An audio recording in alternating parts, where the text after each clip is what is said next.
Bienvenue dans ce nouvel épisode. Aujourd'hui, nous allons explorer l'ombre du pervers narcissique, figure moderne de la manipulation et de l'emprise.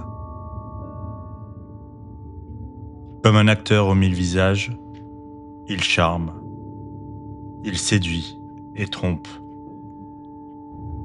Derrière son masque se cache un jeu cruel, où la victime est peu à peu enfermée dans une toile invisible. Pour mieux comprendre ce mécanisme, nous allons plonger dans la mythologie et la culture, là où depuis toujours ces archétypes se dissimulent. Loki, le serpent, Grima, langue de serpent, et le diable.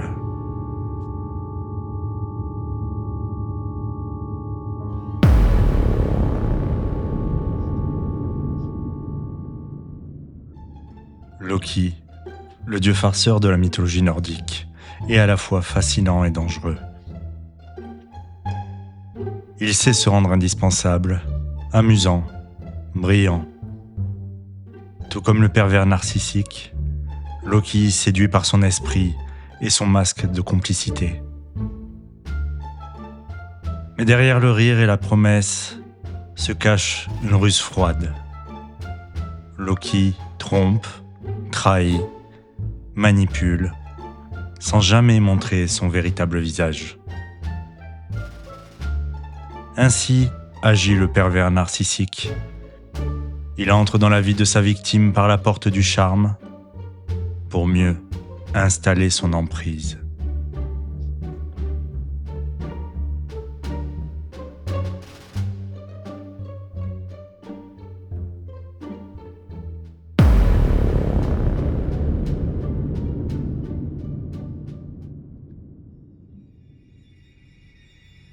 Dans la Genèse, le serpent murmure à Ève des mots sucrés. Il promet la connaissance. Il offre une issue, un cadeau empoisonné. Le pervers narcissique agit de même. Il suggère, il flatte, il attire. Son venin n'est pas brutal. Il est distillé goutte à goutte, si subtilement que la victime croit avoir choisi d'elle-même. La tentation devient alors un piège qui se referme.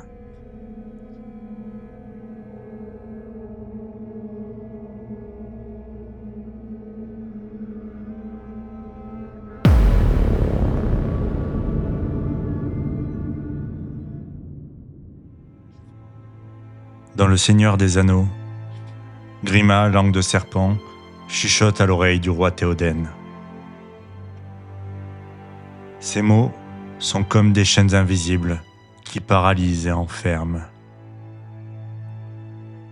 Chaque phrase, chaque insinuation ronge peu à peu la volonté, jusqu'à ce que la victime doute d'elle-même et se soumette. Il isole, faisant oublier au roi Théoden, Éomer et Éowyn, sa nièce. De la même manière, le pervers narcissique use du langage comme d'une arme. Les mots deviennent poison, semant confusion, culpabilité et dépendance.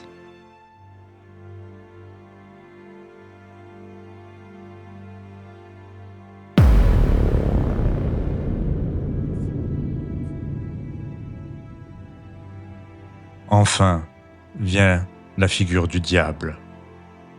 Il enferme sa victime dans une situation intenable, pour ensuite lui tendre une main empoisonnée. Voici la solution à ton problème, mais elle a un prix. Chaque compromis, chaque pacte passé avec lui coûte une part de liberté, une part de votre âme. Le pervers narcissique agit de même. Il crée le problème, puis propose une issue. Mais toujours au prix d'une servitude encore plus grande.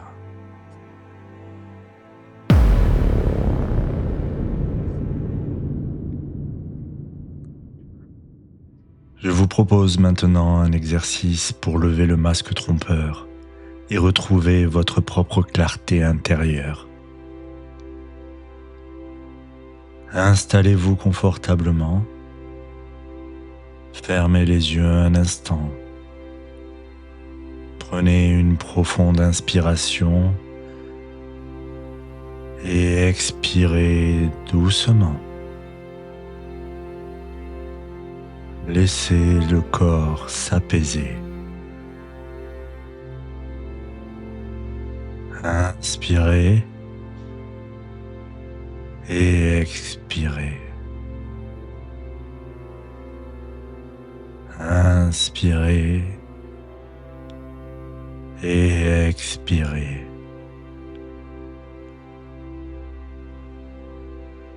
Visualisez devant vous un masque brillant, séduisant, comme celui de Loki peut-être, et observez-le sans crainte. Observez-le, observez les détails. Dans quelle matière est-il fait? Quelles sont ses couleurs? Plus vous l'observez, plus vous remarquez derrière ce masque mensonge et illusion. Imaginez maintenant que vous le retirez doucement. Et derrière, il n'y a qu'un vide, une ombre sans force, sans influence. Tournez-vous ensuite vers le serpent et observez ses murmures. Puis vous voyez son venin se dissoudre dans la lumière de votre souffle.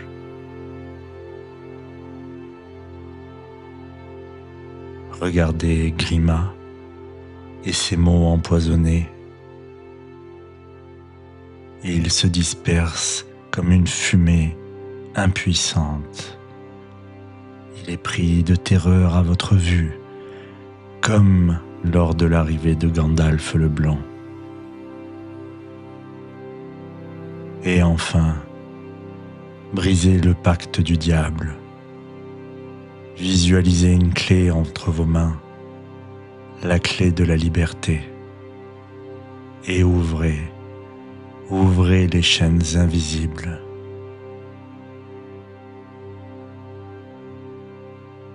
Respirez profondément.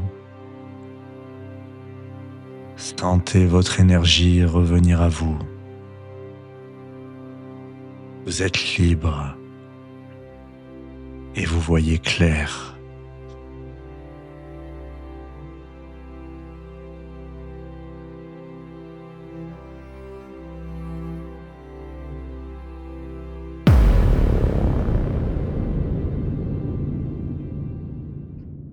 Le pervers narcissique, comme Loki, le serpent, Grima ou le diable, n'existe que derrière un masque trompeur. Mais ce masque n'a de pouvoir que si on le croit réel, que si on lui donne du crédit et de l'importance. En reprenant contact avec votre lumière intérieure, vous pouvez voir au-delà des illusions et retrouver la force de vous en affranchir.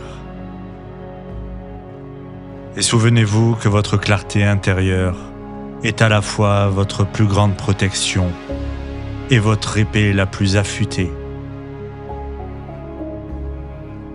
Dans le prochain épisode, nous verrons comment le serpent peut prendre une autre forme, celle de l'anxiété. De serpent venimeux à serpent constricteur, nous verrons comment nous échapper de son étreinte. Alors jusque-là, méfiez-vous des masques et faites confiance à votre lumière.